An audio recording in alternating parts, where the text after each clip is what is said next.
Bonjour Patrick. Bonjour David. Patrick, merci beaucoup d'avoir gentiment accepté de répondre à mes questions. Merci à vous de votre invitation. Je vais vous présenter, puisque Ouais. vous ne vous connaissez pas encore très bien, je pense. Non, on ne se connaît jamais suffisamment, donc je viens vous Un me peu la rappeler des choses. Alors Patrick Chan, vous êtes praticien de médecine traditionnelle chinoise à la suite de votre maître Léon Kok-Yuen, qui vous a transmis son savoir durant 35 ans. Vous dites d'ailleurs que vous avez mis une première dizaine d'années à apprendre la médecine chinoise, une dizaine d'autres pour la comprendre, et encore 10 de plus pour commencer à l'incarner. Vous transmettez également à votre tour cette tradition vivante en ayant créé le CEDRE, acronyme de Collectif d'études, de développement et de recherche en ethnomédecine. Le lien est dans la description pour ceux que cela intéresse. Pour finir, je dirais, après avoir visionné quelques-unes de vos conférences, que vous êtes un excellent pédagogue surtout, car vous savez rendre accessible à un néophyte comme moi des concepts qui peuvent paraître parfois assez ardus de premier abord. Patrick, est-ce que vous avez quelque chose à ajouter à cette présentation? Ah non, c'est flatteur, c'est gentil. On va retirer. Alors, non, il n'y a pas de concept ardu, disons que c'est compliqué d'arriver à la simplicité. Voilà, donc, mais on peut pas transmettre de façon compliquée des choses simples. On est obligé d'arriver enfin, si on ne fait pas de pédagogie, de toute façon, rien ne passe. Donc, on n'a pas le choix. C'est vrai que c'est beaucoup de petits dessins en plus, et qui peuvent paraître très simples comme ça, mais qui sont très profonds. Patrick, on enchaîne sur les questions? Plaisir. Allez, première question. La vie a-t-elle un sens? Il faut dire que ce pas des questions simples que vous avez posées, mais elles sont justement simples et profondes. Enfin, voilà, pas faciles, comme on disait tout à l'heure. Alors, la vie a-t-elle un sens? Je ne dirais pas nécessairement, parce que la vie, elle est née dans un univers qui lui-même n'a pas vraiment de sens, il n'a pas de direction. Il n'y a pas de direction dans l'univers, il n'y a pas de haut, de bas. Ça me fait penser au Tao Te Ching, un ouvrage chinois ancien, taoïste, qui disait que l'univers n'a point d'affection humaine. Les choses lui sont comme chien de paille, c'est-à-dire voilà, c'est nous qui cherchons un sens à une vie qui se promène dans tous les sens. Par contre, pour les hommes, elle a peut-être un chemin. Donc, c'est ce qu'on appelle d'ailleurs le Tao en chinois, chemin, parce qu'on considère que les humains, ils naissent entre le ciel et la terre. On respire, on se nourrit, on suit notre chemin entre le ciel et la terre, et puis tout le long de ce chemin, on suit un peu la course des étoiles. Donc il y a la notion de destinée. Donc elle a un sens, mais on ne le connaît pas toujours. Mais de toute façon, ce n'est pas grave, on est forcément sur le chemin. Et vous le connaissez, le sens? Votre sens? Disons que je regarderai derrière quand j'aurai fini de marcher et je saurai lequel c'est. Mais de toute façon, je ne me pose pas la question. Je sais que je suis sur le chemin, donc il n'y a pas de problème. Ça marche. Merci Patrick pour cette première réponse. Passons à la deuxième question. Dieu, pour vous, c'est? Alors, comme ce n'est pas une notion facile, j'étais dans le dictionnaire. Non. Simplement, Dieu, étymologiquement, c'est Dieu, dia, Deus, c'est-à-dire que c'est quelque chose qui est lié à la notion de jour, à la notion de lumière. Ça a donné diurne, qui veut dire le jour. Le jour, c'est parce que c'est éclairé, et ça a donné le dimanche, le Sunday, le Sonntag, le jour du soleil. Donc en fait, c'est le soleil qui est le pourvoyeur de lumière. C'est ce qui nous éclaire, la lumière. Donc il y a un lien entre la notion de divinité et la notion de lumière. Le divin, c'est ce qui éclaire notre chemin, littéralement. Et ce qui éclaire, c'est ce qui organise toute chose sur Terre, y compris nous, notre vie. C'est-à-dire que c'est parce qu'il y a le rayonnement solaire sur Terre que les phénomènes vivants peuvent se dérouler et qu'on peut voir les choses. Si on est dans la nuit, on peut prendre une branche pour un serpent, mais si c'est éclairé, on voit que c'est une branche. Donc, voilà, la lumière nous éclaire. En même temps, c'est quelque chose qui est en nous et qui nous dépasse. C'est-à-dire que cette organisation des choses, ce qu'on appelle comment dire, je suis en train de penser au Sioux en ce moment et non plus au chinois, Wakantranka, le grand esprit. Ça me fait penser à Voltaire qui disait « L'univers m'embarrasse car je ne puis songer que cette horloge existe et n'est point d'horloger. » Ben voilà, d'ailleurs, Voltaire, ben, désolé, mais c'est la période des Lumières. Donc voilà, je pense que sans aller trop loin dans les exégèses, la notion de divin et la notion de lumière qui pourrait aussi rejoindre le EMC2 d'un certain Albert serait à creuser. Voilà. Vous avez parlé tout à l'heure de Tao comme pour parler du chemin. Ouais. Est-ce que vous parleriez également du Tao pour parler de la source, de cette lumière? Est-ce que le Tao évoque aussi cette source, cette lumière, ou est-ce que ce n'est que le chemin pour vous? Ben, pour moi, ça n'a pas beaucoup d'importance. C'est simplement que Tao veut dire chemin. D'accord. Donc, j'avais cru comprendre que le Tao, c'était un petit peu, dans le milieu taoïste, que c'était un petit peu la source de... Ben, disons, c'est le moyen d'accès à la source. Mm-hmm. Mais le chemin n'est pas totalement la source en soi. Mais voilà, après, c'est... Comment dire? La source de lumière est la lumière. Et quand il fait beau, on dit il y a du soleil. Ben oui, il y a toujours du soleil. Le soleil est là. Mais les rayons ne passent pas toujours. Et même quand il fait nuit, il y a du soleil.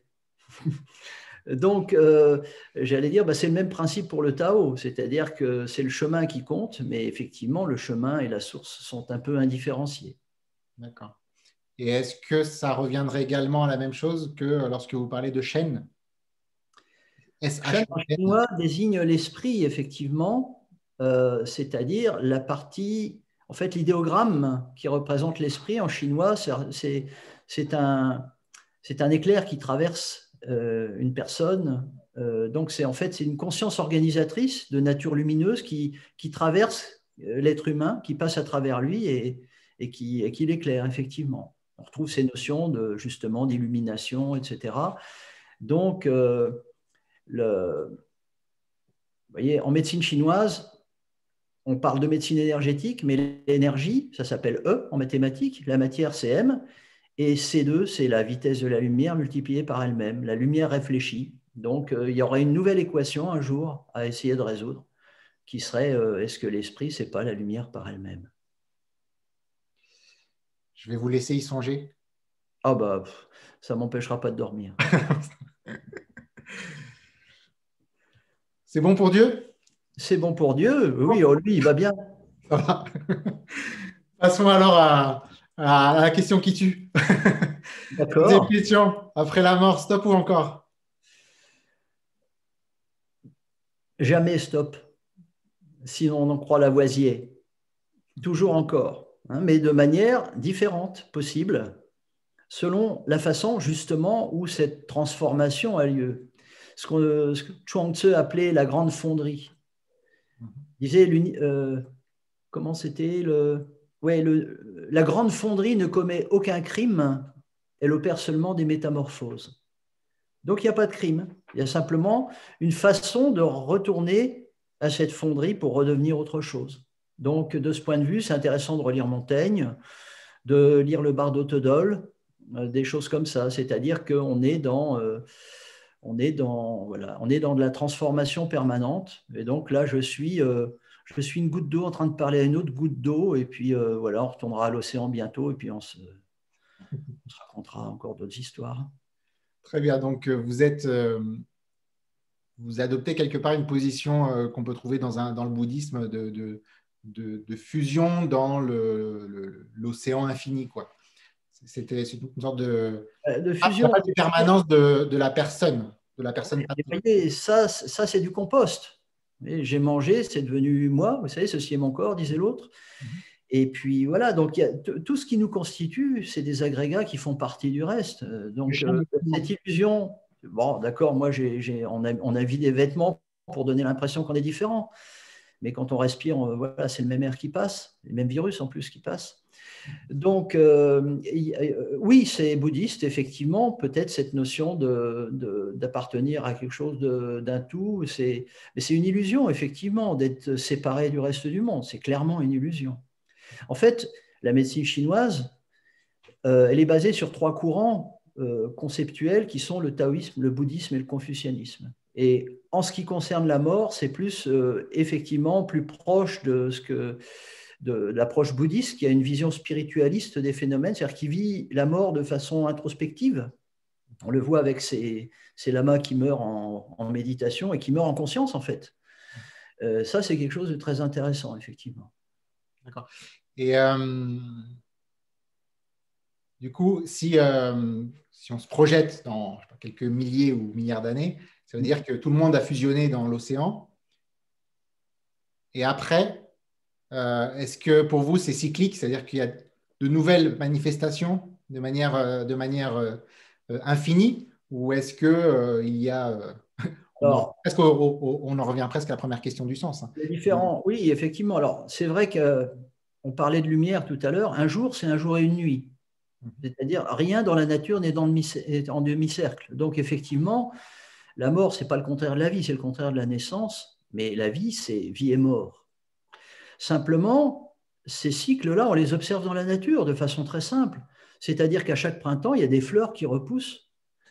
Alors, la question, c'est est-ce que c'est les mêmes fleurs ou est-ce que ce n'est pas les mêmes fleurs? Ben, c'est à la fois les mêmes fleurs, évidemment, et c'est à la fois pas les mêmes fleurs, évidemment. Donc, on a ce phénomène de renaissance permanente, mais il y a un moment où il n'y aura plus de fleurs du tout non plus. D'ailleurs, on est en train d'y travailler sérieusement. Là, les entreprises, on peut compter sur elles là, pour faire tout disparaître en ce moment. Mais même ça, si on le regarde encore à un autre niveau, donc il y a un côté effectivement infini à la vie qui se répète. Il y a une transmission infinie par la filiation, par la transmission aussi des informations. Parce que là, ce qu'on est en train de dire là, peut-être dans 1000 ans, peut-être quelqu'un l'entendra aussi. C'est des sons, c'est des choses qui se perpétuent sous une forme ou une autre.